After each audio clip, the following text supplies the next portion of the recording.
This on? Oh, I guess it is. So, hey everybody. Trying something a bit different today. My iPad isn't totally centered, so that's why it looks like I'm at a weird angle.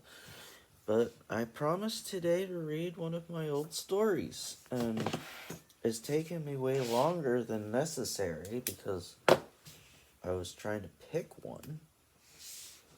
But today, I'm going to bring back one that I posted on my blog a really long time ago. I probably hyped it in a bulletin, but that bulletin might have expired already. So, hang on a second. Let's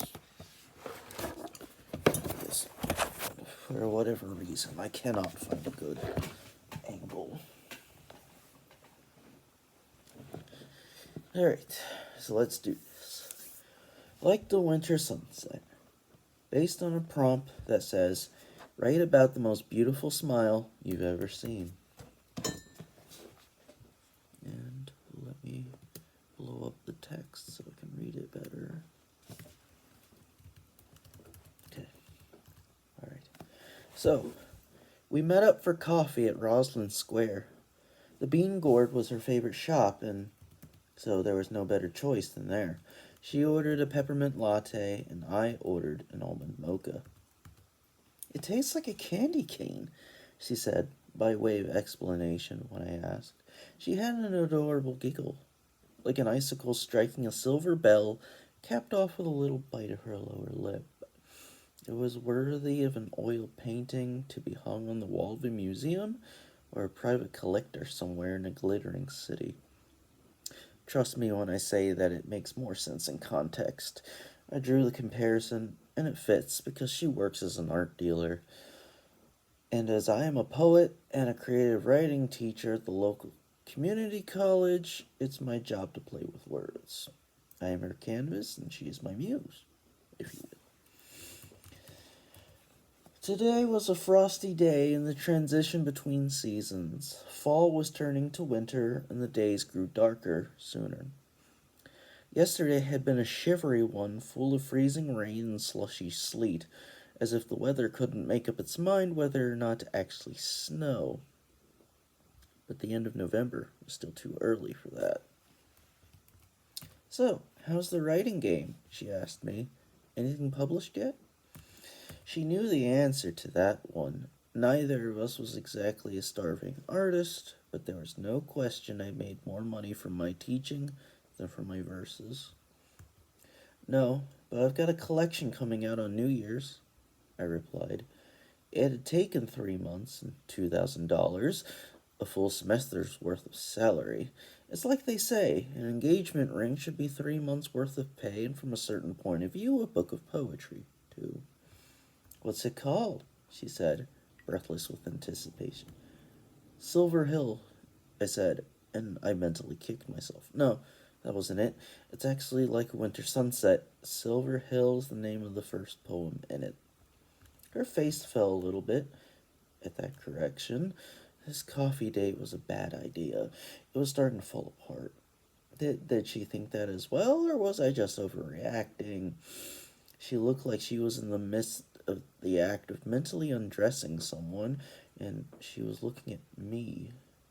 Me. Alas, poor me. I may have the soul of a poet, but only the brain of a Yorick.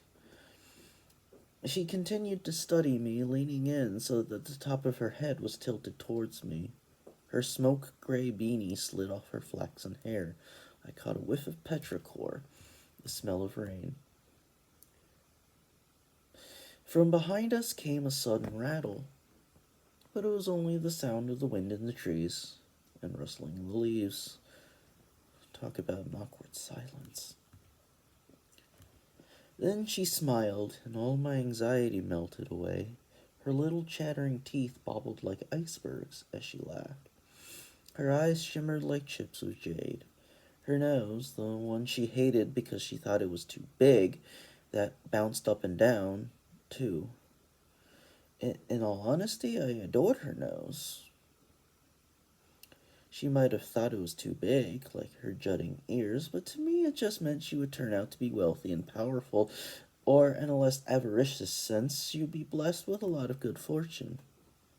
Her cheeks had the cutest dimples I'd ever seen. There was no way anyone could look at her face and not be happy. So I started laughing along with her. That was a bit of serendipity right there, too. She downed the rest of her peppermint latte, that tasted like a candy cane, and put her hand on top of mine. You're silly, but I like you anyway. I'll buy 10 copies when your book comes out. No, 20. It might have been cold, but the thought of that smile kept me warm all the way home. And that's the end of the story. The text is a little bit different, but I changed it up to make it easier to read. So I hope this was easy to understand. There were just a bunch of fancy rhetorical terms that I had learned. So I didn't think I'd be able to pronounce them, so I didn't say them. I just kind of skated past them. So, yeah. I don't think I've told any of you, but I've written a story based on the song Dust Bowl Dance by Mumford & Sons. I did it way back in my Tumblr days. I can't remember when exactly, probably 2013 or 2014. It was back when I listened to Mumford & Sons a lot more. Oh dang, that's empty, I forgot. But yeah, I'll probably post that the next time that I'm doing a story reading. I'm not entirely sure about that because I don't want to run into any copyright problems. So I guess let me know what you think about that and if you'd actually want to listen to that. Tomorrow, Saturday, is going to be another famous poetry reading. Then Sunday will be one of my poems. So I guess if I do Dust Bowl Dance, it won't be until Monday. So at least there's the weekend to think about it. That's all for me right now. My neck is getting tired from the way I keep holding my head. So I'm going to sign off now. Bye, y'all.